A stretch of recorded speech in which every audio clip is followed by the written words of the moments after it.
Muy buenas tardes. Hoy vamos a ver el tema de ergonomía sobre diseño de tableros, que forma parte de lo que sería la parte de instrumentos y la parte de la relación hombre-máquina. Cuando definimos qué es un tablero, es un método para ofrecer información indirecta, ya sea en forma reproducida o codificada, en forma simbólica. Un tablero es lo que agrupa toda la información y todo el sistema de comandos y que nos permite operar una máquina cualquiera sea.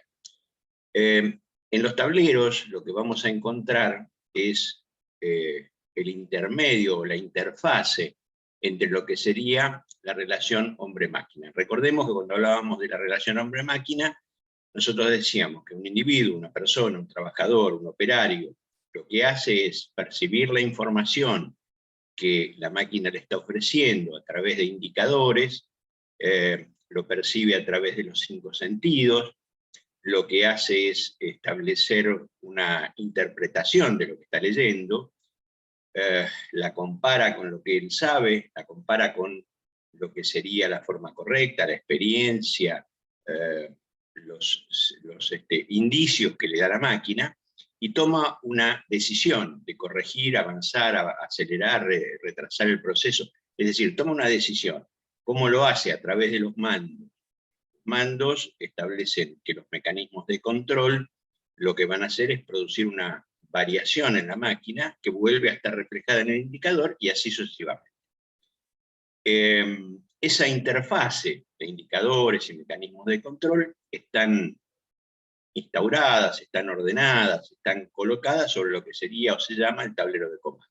¿Qué nos vamos a encontrar en los tableros de comando? Principalmente controles, sistemas de control que pueden ser luces, instrumentos, alarmas, datos, diagramas de proceso, pantallas, sonidos, elementos que me están dando alguna señal de que hay algo que o está funcionando bien o hay alguna razón por la cual no está funcionando bien. ¿Qué va a hacer el trabajador? ¿Qué va a hacer el individuo? Interpretar esos sistemas y mover algún tipo de comando que modifique la situación. Cuando hablamos de comando, estamos hablando de llaves, de selectores, de palancas, de botones, de perillas, de pedales, de volantes y, últimamente, gran cantidad de joysticks, es decir, elementos que reemplazan de alguna manera a varios de los anteriores en un solo mando, en un solo sistema de mando. Cuando hablamos de controles y comandos, lo importante es que la mayoría de ellos están ubicados en lo que se llama el tablero de comando.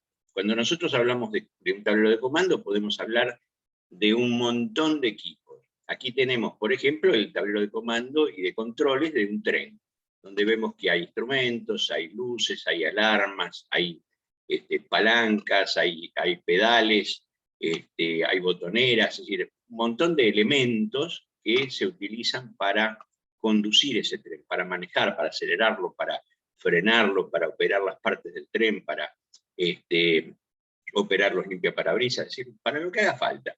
Pero está bueno que uno tenga idea de que el tablero de comando es el medio o la interfase entre el hombre y la máquina. Cuando hablamos de un avión, estamos hablando exactamente de lo mismo. El sistema de mando y de controles de un avión está en el tablero de mando.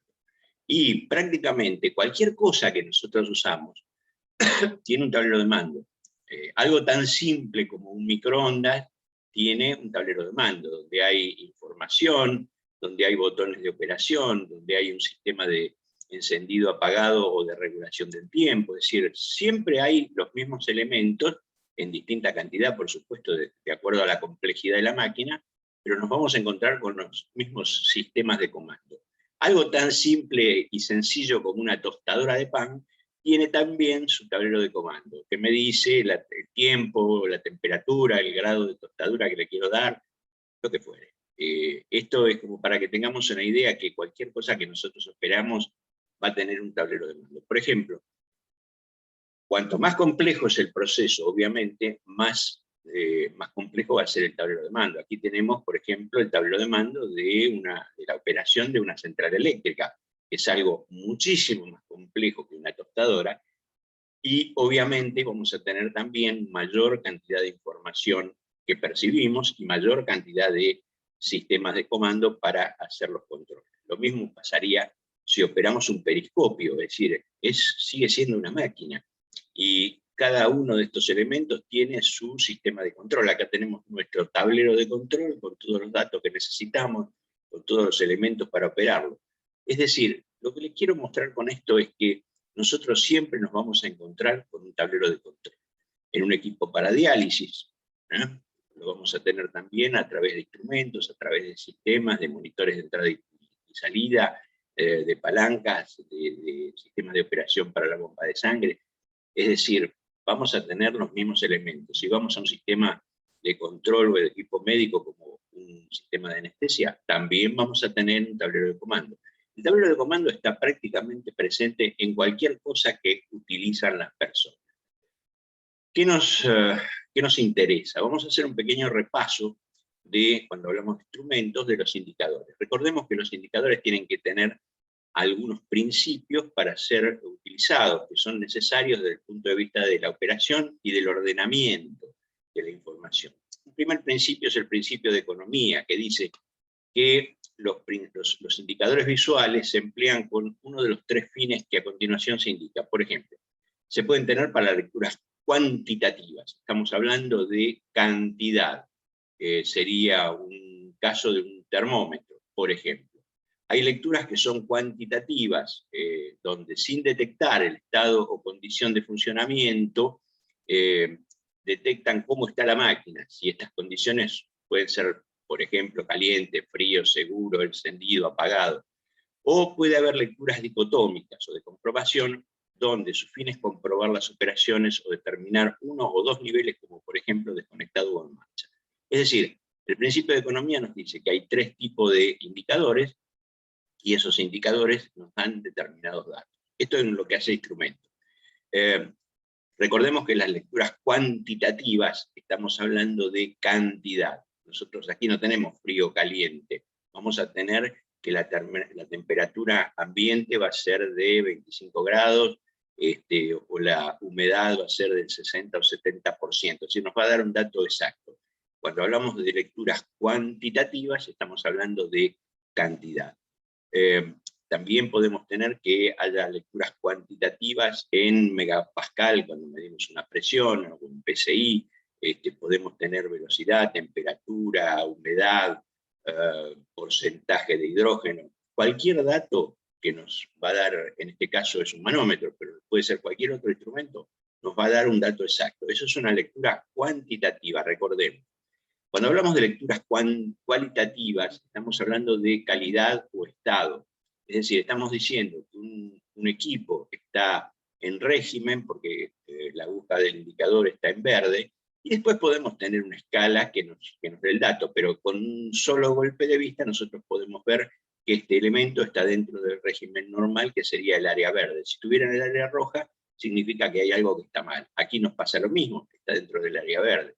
Aquí podemos tener que está frío o está en régimen según los colores que se utilicen. Y cualquier otro dato en lecturas cualitativas es detectar el estado o condición del funcionamiento de un sistema o máquina. En general, nosotros podemos tener esos dos tipos de lecturas, o podemos tener en un tablero lo que se llaman lecturas dicotómicas o de comprobación. Por ejemplo, aquí tenemos una lectura que nos dice que un equipo está encendido o está parado. Entonces, tenemos solamente dos posibilidades. Luego podemos tener datos numéricos con instrumentos, podemos tener otro tipo de palancas, pero en general cuando hablamos de lecturas dicotómicas o de comprobación, estamos diciendo que hay muy pocas posibilidades. En los tableros existen 4 reglas que son las más importantes, reglas cardinales se les llama. Que son lo siguiente. Primero, lo importante en un tablero es mostrar la información esencial para manejar el elemento que se esté operando en forma correcta. La información se tiene que mostrar con la mayor precisión que requiere el operador para tomar decisiones. Y de esa manera tomar o implementar las acciones de control.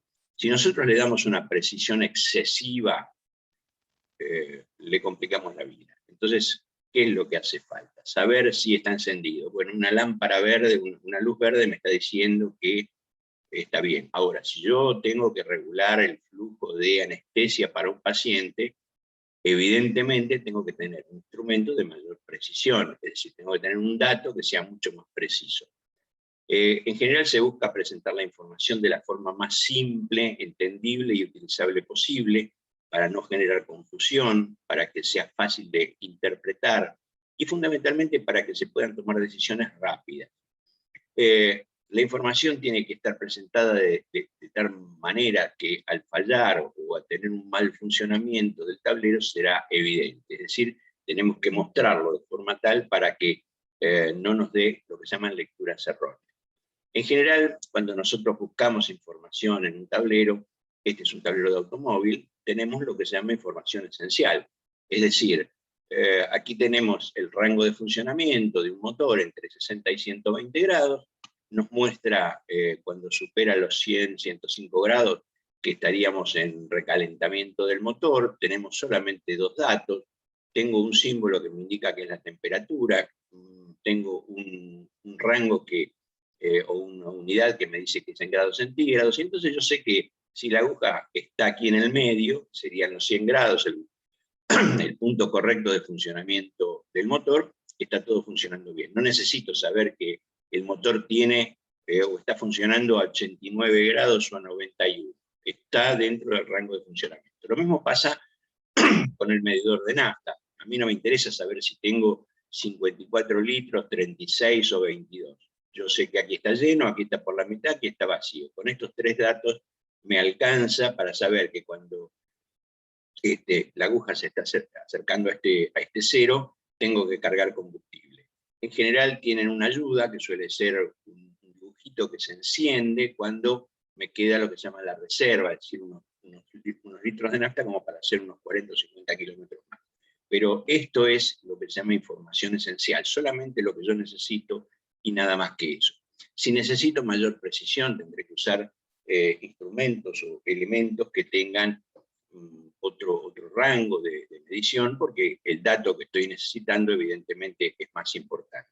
Ahora, necesito que en los tableros la información se presente de manera tal de que la falla o el mal funcionamiento de un elemento de lo que yo estoy controlando se haga evidente. En general, lo que se busca o lo que se usa suele ser una lucecita, por ejemplo, en este caso las verdes me dice que todo está funcionando bien, todas las que están verdes están funcionando bien, y cuando se enciende una roja y empieza a titilar me dice que ahí hay una falla. Entonces, esto atrae la atención inmediatamente y entonces se irá al lugar a ver qué es lo que está midiendo o qué dato me está fallando como para poder corregir esa situación. Aquí recordemos que nosotros tenemos un tablero de una central eléctrica y que tenemos 150 o 200 datos diferentes, y entonces no podríamos poner un instrumento de cada dato a la vista porque sería una locura, es decir, una cantidad de información que el operador no puede utilizar. Básicamente, recordemos que cuando hablamos de indicadores informativos podemos tener de varios tipos. Hay unos indicadores que se llaman pictóricos, que son los que relacionan el dato y lo permiten identificar. Por ejemplo, los mapas, las películas, la televisión constituyen ejemplos de indicadores pictóricos. Me dan datos, me dan información. Esa información es la información que recoge el operador para poder tomar decisiones. Hay indicadores simbólicos que no tienen ninguna relación con lo que representan. Por ejemplo, los indicadores de velocidad, la presión, los altímetros. Yo tengo un termómetro y tengo una columna de mercurio, y lo que me está diciendo es que estoy en 36 grados. No hace falta que yo me ponga a investigar, sino que el dato me lo da en forma directa. En general, los indicadores simbólicos más conocidos son auditivos y visuales. Y en ambos casos lo que voy a tener son datos de alguna naturaleza que me permitan identificar la información. Hay indicadores que son informativos, donde lo que están recogiendo esa información y la están convirtiendo en un dato. Aquí tenemos un medidor, un amperímetro, un medidor de kilowatt, Es decir, información que puede ser leída y decodificada rápidamente para tomar una decisión. También hay indicadores que son pictóricos, como todas las señales que nosotros vemos en el tablero de un auto, donde hay símbolos, mapas, formas. Es decir, yo no tengo el dato de cuánta nafta tengo o qué temperatura tiene el desempañador, pero sí me da el dato de que me falta poner el cinturón de seguridad, o que está baja la presión de las cubiertas, o que las cintas de freno están desgastadas. Es decir, hay símbolos que me dan un dato y yo tendré que hacer la comprobación. En general, estas señales que hay en los paneles de instrumentos de los vehículos están internacionalmente identificadas. En casi todos los vehículos son iguales, y al momento se pueden recoger unas 64 señales distintas sobre este tipo de elementos que nosotros nos podemos encontrar en un vehículo.